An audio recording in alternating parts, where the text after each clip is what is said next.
আজকে সেমিস্টার সিক্সের জন্য আমি ফোনেটিক্সের একটা লেকচার তৈরি করেছি। ফোনেটিক্স এরিয়াটা হচ্ছে পিওরলি একটা প্র্যাকটিক্যাল এরিয়া, যেটা ক্লাসে তোমাদেরকে বোর্ড ইউজ করে এঁকে দেখালেই সবচেয়ে ভালো বোঝানো যেত, কিন্তু যেহেতু সেটা সম্ভব হচ্ছে না, আমি যতটা সম্ভব হয় আজকে এই লেকচারের মাধ্যমে বোঝাবার চেষ্টা করছি। কিছু ডায়াগ্রামসের আমার দরকার হবে, কিছু চার্টসের আমার দরকার হবে, যেগুলো আমি এঁকে দেখাবার চেষ্টা করব তোমাদেরকে। তো যদি তোমাদের এরপরও কোনো ডাউট থাকে, বুঝতে অসুবিধা হয়, তাহলে ওভার দ্য ফোন আমাকে ডাউটগুলো ফোন করে ক্লিয়ার করতে পারো। ফোনেটিক্স ব্যাপারটা কি, সবার আগে আমাদের সেটা জেনে নেওয়া উচিত। খুব সাধারণভাবে বলতে গেলে ফোনেটিক্স হচ্ছে উচ্চারণ করবার সায়েন্স। মানে কিভাবে একটা ভাষাকে উচ্চারণ করে মানুষ, সেটা শেখাই হচ্ছে কিন্তু ফোনেটিক্স। বাংলা ভাষার জন্য নিজস্ব ফোনেটিক্স আছে, তার নিজস্ব ফোনেটিক অ্যালফাবেট রয়েছে, তার বিভিন্ন রুলস রয়েছে, এবং ইংরেজি ভাষা এবং পৃথিবীর বাকি সমস্ত ভাষার জন্য আলাদা আলাদা ফোনেটিক্সের রুলস রয়েছে, প্যাটার্নস রয়েছে। তো ফোনেটিক্সকে যদি আমরা ডেফিনেশন দিতে চাই, ফোনেটিক্সের একটা প্রপার ডেফিনেশন আমরা যদি চাই, তা আমরা বলতে পারি যে phonetics is a branch of linguistics and it is the branch dealing with the medium of speech. It deals with the production, transmission and reception of the sounds of human speech. Linguistic একটা বড় area, সেই এরিয়ার একটা branch হচ্ছে phonetics. এবার লিঙ্গুইস্টিক্সের যখন কথা উঠেছে, তাহলে আমাদের মনে আসবে যে লিঙ্গুইস্টিক্সটা কি। লিঙ্গুইস্টিককে আমরা সিম্পল একটা লাইনে ডিফাইন করতে পারি যে linguistics is the scientific study of language. যে কোনো একটা ভাষাকে নিয়ে সেটাকে যখন আমরা সায়েন্টিফিকভাবে পড়াশুনো করি, সেটাকে আমরা লিঙ্গুইস্টিক বলি। মানে সায়েন্টিফিক পড়াশোনা বলতে কি বোঝায়? যখন তুমি একটা সায়েন্স পড়ছো, তুমি সবসময় তথ্যগুলো যেগুলো তোমার কাছে উঠে আসবে, সেগুলোকে ভালো করে প্রমাণ করে তারপরেই সেগুলোকে মানবে। আমি একটা উদাহরণ দিচ্ছি। ধরো তোমাকে কেমিস্ট্রিতে বলা হলো যে হাইড্রোজেন আর অক্সিজেন একটা পার্টিকুলার অনুপাতে মিললে জল তৈরি হয়। তুমি সেটা চোখ বন্ধ করে শুধুমাত্র বইতে লেখা আছে বলেই যে মেনে নেবে তা নয়। তোমার কাছে কেমিস্ট্রি প্রপার সরঞ্জাম তুলে দেবে তোমার হাতে, তুমি সেই ল্যাবে গিয়ে সেগুলোকে টেস্ট করে তুমি বুঝতে পারবে যে সত্যি সত্যি হাইড্রোজেন আর অক্সিজেন দুটো মিললে জল তৈরি হচ্ছে, আর অনুপাতটা তার কী। তো এই ধরনের পড়াশুনো, যেখানে তুমি এক্সপেরিমেন্টের দ্বারা কিছু প্রমাণ করে নিজেকে বোঝাতে পারবে এবং অন্যকেও জানাতে পারবে, সেই পড়াশুনোকে আমরা বলবো সায়েন্টিফিক স্টাডি। তাহলে লিঙ্গুইস্টিক্স হচ্ছে LINGUISTIC। লিঙ্গুইস্টিক হচ্ছে ভাষা, যে কোনো একটা ভাষা নিয়ে তার সায়েন্টিফিক স্টাডি করলে, তার অ্যানালিসিস করলে সেটাকে আমরা লিঙ্গুইস্টিক্স বলবো।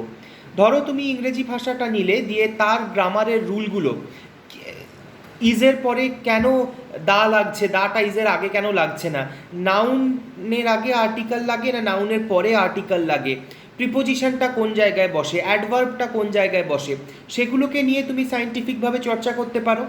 অথবা তুমি এটাও চর্চা করতে পারো যে ইংরেজি ভাষায় আমরা ব বললে কীরকম ধ্বনি উৎপন্ন হয়, প বললে কীরকম ধ্বনি উৎপন্ন হয়, ম বললে কীরকম ধ্বনি উৎপন্ন হয়, এবং এগুলো স থেকে কিভাবে আলাদা, এগুলো বুর্গার জ থেকে কিভাবে আলাদা। তো বিভিন্ন ধ্বনি ইংরেজিতে যেগুলো আমরা ব্যবহার করে থাকি একটা শব্দ বলবার জন্য, সেই ধ্বনিগুলো কিভাবে আমরা উৎপন্ন করছি এবং সেগুলো কিভাবে আমরা ব্যবহার করছি, সেটা যদি আমরা পড়াশুনো করতে যাই, সেটা হয়ে যাবে লিঙ্গুইস্টিক্স। তো এটা একটা বড় সাবজেক্ট, তার মধ্যে অনেক কিছু রয়েছে। তার মধ্যে ইংরেজি ভাষার ব্যাকরণ রয়েছে, ইংরেজি ভাষার সেন্টেন্স ফরমেশন রয়েছে, আর তার মধ্যে ইংরেজি ভাষার উচ্চারণটাও রয়েছে।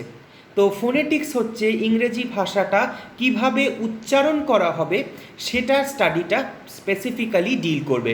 আমি বারবার বলছি যে ফোনেটিক্স শুধুমাত্র যে ইংরেজি ভাষার হয় তা নয়, বাংলার বহু ছাত্রছাত্রীও কিন্তু ফোনেটিক্স পড়ে, আবার হিন্দিরও বহু ছাত্রছাত্রী, উর্দুরও ছাত্রছাত্রীরা ফোনেটিক্স পড়ে, কারণ প্রত্যেকটা ভাষার নিজস্ব কিছু ফোনেটিক্স রুলস রয়েছে, সেগুলো সেখানে তারা নিজেদের ভাষায় সেটা পড়ে।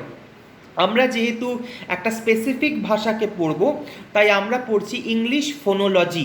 একটা স্পেসিফিক ভাষার যখন ফোনেটিক্স পড়া হয় সেটাকে বলা হয় ফোনোলজি। তো আমরা ইংলিশ ফোনোলজি পড়ছি। সবার আগে যেটা আমাদের জানতে হবে ইংলিশ ফোনোলজি পড়বার আগে, যে আমি একটা ডেফিনেশন তাড়াতাড়ি করে বললাম, তোমরা নোট করতে পেরেছো কিনা জানি না, সেই ডেফিনেশনটাতে কি কি বলা আছে। আমি এখানে দুটো বই কনসাল্ট করছি তোমাদেরকে পড়াবার জন্য। একটা হচ্ছে a text book of linguistics and phonetics, Joydeep সারঙ্গীর লেখা। আরেকটা হচ্ছে a text book of English phonetics for Indian students, T বালাসুব্রমণিয়ানের লেখা। এই দুটো বই খুব স্ট্যান্ডার্ড বই বলেই মানা হয় এবং আমাদের লাইব্রেরিতেও এইগুলো রয়েছে। এই বইগুলোতে থেকে আমি ডেফিনেশনটা যেটা ফোনেটিক্সের পাচ্ছি সেটা হচ্ছে যে phonetics is a branch of linguistics, সেটা আমি বোঝালাম যে কীভাবে লিঙ্গুইস্টিক্সের একটা অংশ। Dealing with the medium of speech, ফোনেটিক্সের বিশেষভাবে কাজ হচ্ছে যে কিভাবে উচ্চারণ হয় সেটাকে তোমাদেরকে শেখানো। It deals with production, transmission and reception of the sound of human speech. তাহলে ফোনেটিক্স তিনটে বিষয় নিয়ে ডিল করে। এক হচ্ছে প্রোডাকশান, কিভাবে তুমি ধ্বনিটাকে উৎপন্ন করছো, এক। দুই হচ্ছে ট্রান্সমিশন, তুমি যে ধ্বনিটাকে উৎপন্ন করলে সেটা তোমার মুখ থেকে বেরিয়ে কিভাবে হাওয়ার মধ্যে দিয়ে ভেসে গিয়ে অন্য লোক অবধি যাচ্ছে, এটা হচ্ছে ট্রান্সমিশন। আর থার্ড হচ্ছে রিসেপশন, আরেকজন ব্যক্তি যে তোমার সামনে দাঁড়িয়ে আছে সে তোমার প্রডিউসড যে শব্দটা নিজের কান দিয়ে কিভাবে শুনে কিভাবে মাথায় বুঝলো, সেটা হচ্ছে ট্রান্সমিশন। তো এই তিনটে বিষয় নিয়ে ধ্বনিটাকে প্রডিউস করা, ধ্বনিটাকে ট্রান্সমিট করা এবং ধ্বনিটাকে রিসিভ করা, এই তিনটে বিষয় নিয়ে আমাদের মূলত ফোনেটিক্সের এরিয়া। তো ফোনেটিক্স যখন আমরা পড়তে শুরু করব তখন আমাদের প্রথমে যেটা জানতে হবে সেটা হচ্ছে আমরা ধ্বনি কিভাবে উৎপন্ন করি।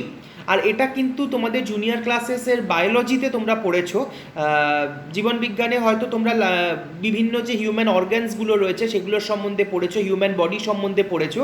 সেখানে তোমরা পড়েছো যে কিভাবে মানুষ ধ্বনি উৎপন্ন করে। একটু মনে করে দেখার চেষ্টা করো, আমি আরেকবার ওগুলো ঝালিয়ে নেওয়ার চেষ্টা করছি।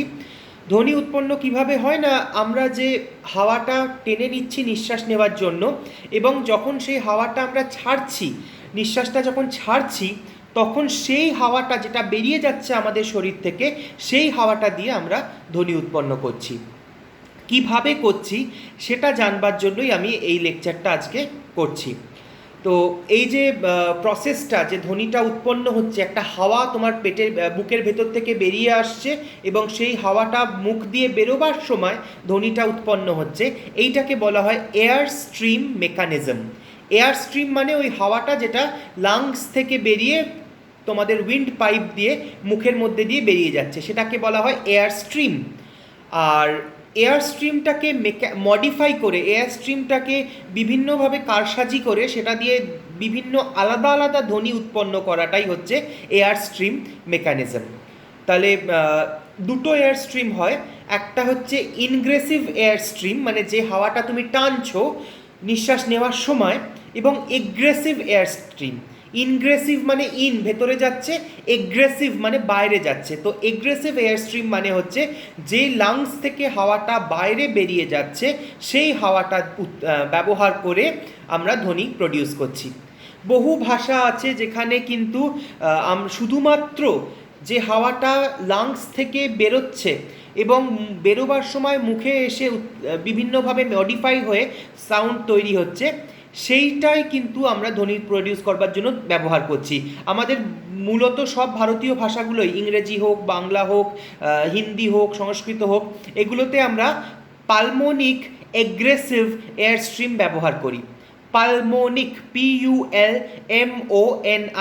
পালমোনিক egressive, EGRESSIVE, egressive air, AIR একটা ছোট ড্যাশ দিয়ে, stream, STREAM, pulmonic egressive air stream ব্যবহার করে আমরা বাংলা ভাষায়, ইংরেজি ভাষায়, হিন্দি ভাষায়, আমাদের পরিচিত যতগুলো ভাষা আমাদের আশপাশে রয়েছে সেগুলোতে ধ্বনি উৎপন্ন করি।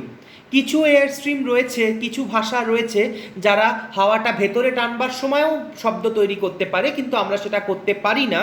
আমাদের কিন্তু হাওয়াটা বাইরে বার করবার সময়ই আমরা ধ্বনি তৈরি করতে পারি, শব্দ তৈরি করতে পারি। তাই আমরা পালমোনিক এগ্রেসিভ এয়ার স্ট্রিম মেকানিজম ব্যবহার করছি। পালমোনিক মানে লাংস, হাওয়াটা উৎপন্ন হচ্ছে লাংস থেকে, হাওয়াটা আস্তে আস্তে আমাদের উইন্ড পাইপ দিয়ে গলা থেকে মুখ অবধি আসছে, মুখের ভেতর পৌঁছাবার পর আমাদের কিভাবে ঠোঁট, জিভ, দাঁত, টাকরা এগুলো দিয়ে হাওয়াটাকে মডিফাই করে একটা সাউন্ড তৈরি করছি, এটাই হচ্ছে এয়ার স্ট্রিম মেকানিজম। তো এয়ার স্ট্রিম মেকানিজম ব্যাপারটা বোঝবার পর আমাদের নেক্সট যে ব্যাপারটায় যাওয়া উচিত সেটা হচ্ছে অর্গ্যানস অফ স্পিচ। মানে আমরা ধ্বনি প্রডিউস করবার জন্য শরীরে কোন কোন অর্গ্যানগুলোকে ব্যবহার করছি। আমি এটা একটু তোমাদের একটা চার্ট দেখাবো।